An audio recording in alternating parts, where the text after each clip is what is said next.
যে বঞ্চনার শিকার হয়েছে গত 54 বছরে, এই বঞ্চনা থেকে আমরা রায় পাবো। আমাদের এই গাজীপুর 6 আসনটা টঙ্গী, গাছা এবং ভোলাদের হায়দ্রাবাদ একটা আজকে অপরিচালনা বলে পরিণত হয়েছে। আপনারা দেখেছেন এই যে বিআরটি প্রজেক্টটা আমাদের সামনে আছে, এই বিআরটি প্রজেক্টটা 99 কাজ শেষ হয়েছে, কিন্তু এখন বলছে যে এই প্রজেক্ট চলবে না। এই প্রজেক্টে প্রায় প্রত্যেক দিন রাস্তা পারাবার হতে গিয়ে অনিরাপত্তার কারণে লোকজন মারা যাচ্ছে। আমাদের এই গাজীপুরটা, আমাদের টঙ্গী বাজারের ব্যবসায়ীরা যারা আছেন, এই বিআরটি প্রজেক্টের কারণে তাদের ব্যবসা আজকে অর্ধেক কমে গেছে।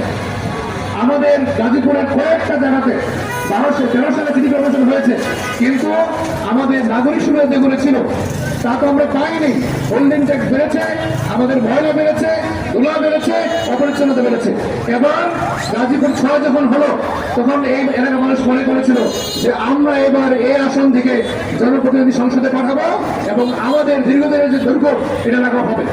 কিন্তু আমরা দেখতে পেয়েছি যে আজকে হাইকোর্টে একটা রিট হয়েছে, সেই রিট থেকে আদেশ দেওয়া হয়েছে গাজীপুর 6 আসনটি বাতিল করা হোক।